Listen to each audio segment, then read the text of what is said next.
this age of social media, we come across innumerable apps like TikTok, Instagram, etc., where the creators introduce a new idea every day and some becomes so hyped and popular that others begin to perform the act. It becomes a trend or the act is said to be trending. Even YouTube has a trending section that features the most popular videos at a specific time. This trend stays for a short duration, that is for a few days to a few weeks. So this is a short-term trend. Similarly, the stock markets also have trends that may range from short-term trends to medium-term trends to even long-term trends depending on the duration which the trend persists in the market. So in the stock market scenario, a trend is the overall direction of the market during a specified period of time. In the stock market, there are mainly three types of trends. Number 1, the uptrend. Number 2, downtrend. And number 3, sideways trend. There are different methods to identify the general trend of the market, but the most popular ones are by using the trend lines for visualizing the price swings, and the other method includes the use of indicators like moving averages, average directional index, etc. But we will limit our discussion to only the first method. The simple reason being this is a price action course and we want to trade with cleaner charts and minimum confusion. Before moving on further, let me talk about a situation where there are 3 stock market participants: an investor, a swing trader, and an intraday trader. If I ask them what is the present market trend, do you think all of them will have the same answer? Not necessarily. Investor could say it's a bullish market, while the intraday trader would say it's bearish trend. Even the swing trader can say there is no trend at all or the market is sideways. What is the reason for different opinions? Why do different people have different views on the market trend given the same charts and same conditions at the same instance? The simple and straightforward answer is the time period that each trader uses for their analysis. The investor might conduct his analysis on the monthly or yearly time frames, while the swing trader might be using the weekly or daily time frames. And for an intraday trader, the time frame might be 15 minutes or 5 minutes. Therefore, as the time frame changes, the analysis changes. So does the perspective on the market trends. So this is my first conclusion, that trends are relative in nature. That is, trends are dependent on time frames and it changes with time frames. There is a common saying in the market that trend is your friend. I will try to bring clarity as to why this statement is relevant for our trade success. In the last episode, we have talked about the 4 different phases or stages of the stock market price movement. Now let us analyze in detail how the price moves. For that, let's take an example of a rubber ball for instance, and let's bounce the ball once. The ball would not just take off and go out to space, right? It will come back to the ground and bounce back up. Similarly, in the stock market also, the price does not move indefinitely up or down. There will be direction changes once in a while. This nature of price oscillation is called as price swings. A typical price swing will consist of an impulse move and a corrective move. The impulse move is the strong move with stronger price action candle, while the corrective moves in a trend are generally weak or dull moves opposite to the direction of impulse move. Moving on, let's understand this by taking up each of the trend types and learning how to draw the trend line for analysis. By definition, uptrends are marked by rising data points such as higher swing highs and higher swing lows. So here the price moves up in such a way that the swings also move up, making a recognizable pattern. During an uptrend, the impulse move is a strong up move with a series of strong bullish candles which forms a higher price than the previously formed high. The impulse move is followed by a corrective move in the opposite direction of the prevailing bullish trend. The corrective move usually includes a lesser number of weaker candlesticks that forms a lower price, but this lower price is still higher than the previous lower price formed. The corrective moves are generally due to profit booking by some traders. As a rule of thumb, a trend can be confirmed as an uptrend only when the price has made at least 2 swings on the upside. After finding out all the higher lows All we have to do is to draw a line connecting all the swing lows or the higher lows that we have plotted. This line connecting a series of higher lows, creating a support level for future price movement, is called as a trend line.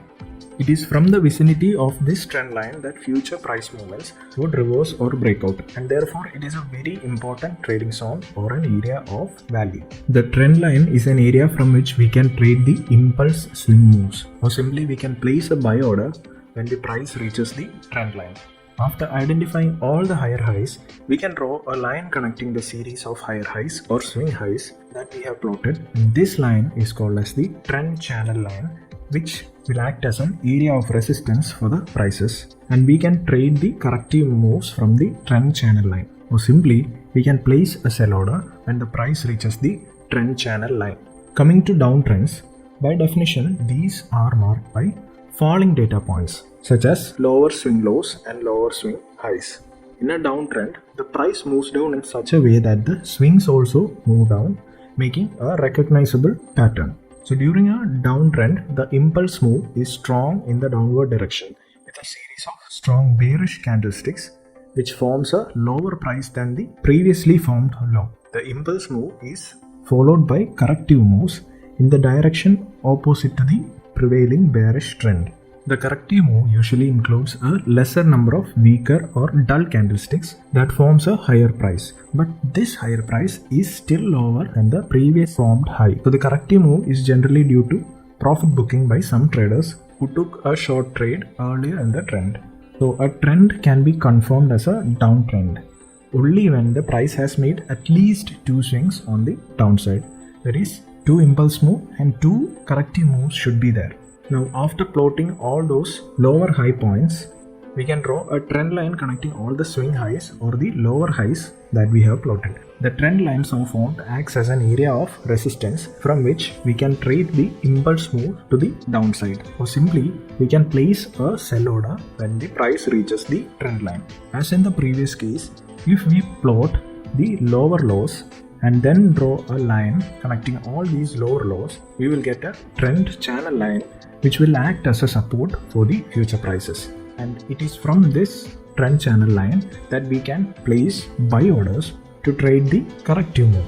So by now, you might have the realization that the corrective moves are weak moves opposite to the existing trend, while the impulse move happens in the direction of the trend and is generally a series of stronger candles. This is the reason why we should trade the impulse move during trending market so that the probability of profit is high.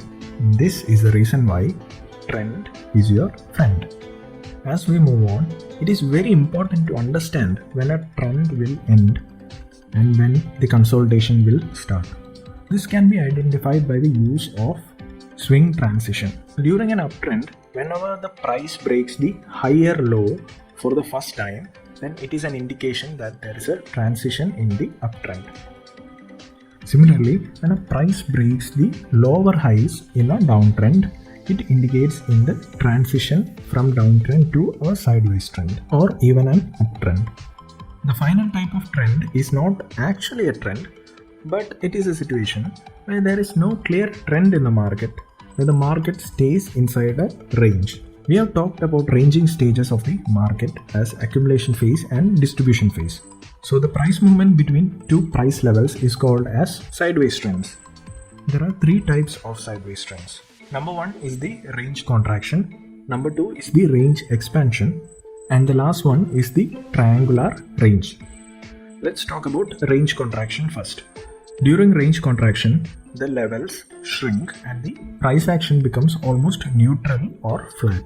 This shows the lack of any interest between buyers and sellers. The volatility in the market also drops. So range contraction happens when there is a shortening of the price bars, or simply the candlestick sizes reduces. The high and low range or levels get narrower or closer to each other. This is a strong indication that a trend reversal is coming soon. That is, if there was a prior downtrend, now the trend might change to an uptrend. But it is just an indication, it is not for sure. During a range expansion, as the name suggests, the levels will expand and the price action starts becoming visible. So range expansion is associated with lengthening of the price bar, or the size of the candlesticks becomes larger and the high and low range or the levels gets wider. So range expansion usually indicates a continuation in the price pattern. That is, if there was a prior uptrend, it is an indication that the uptrend might continue in the future, but it is not for sure. Now the final type of sideways trend is the triangular range, where the price shrinks or expands not between two fixed horizontal levels but rather an expanding or converging level. This is a topic which needs broader discussion, so we will talk about triangle patterns and how to trade them further forward in this course. Even though the trend lines do a good job of showing overall market direction, one issue with trend line is that they often need to be redrawn. For example, during an uptrend, the price may fall below the trend line. But this does not necessarily mean that the trend is over or there is a breakdown. The price may move below the trend line and then continue rising. So in such an event, we have to adapt ourselves and the trend line needs to be redrawn to reflect the new price action. Drawing the trend lines is easy, but there can be errors in drawing the trend line. So that is why just using trend lines exclusively to determine the trend is not really advised, because most professional traders also tend to look at other indicators like moving averages or average directional index to confirm the market trends, because the more the confirmations, the better the analysis. So it's finally time for the most important part of the video, that is identifying the strength of a trend. So generally trends can be categorized into two types depending on the strength. That is, there can be a strong trend or there can be a dull or weak trend. The main parameters to keep in mind while categorizing the trends based on their strength includes a few parameters. Number one is at least two or more swings has to be there, or there should be two or more points of contact in the trend line. Then only a trend is considered to be valid. Number two is the slope. So the slope of a trend indicates how much the price should move each day. So steeper the slope, the better the trend. The slope is simply the angle between the critical price level during a consolidation and the trend line. So if it was an accumulation phase and the price breaks out to an uptrend, if we take the angle between the trend line and the top price level of the accumulation phase, then we can easily find out the slope of the trend. So if the trend is too flat, strength is considered to be weak or dull. The third parameter is the time of the trend. It is actually about the time required to form a trend. If the trend took months to form, then it is considered to be more stronger than a trend which took just weeks or days to form. So more the time a trend takes to form, the more stronger it is.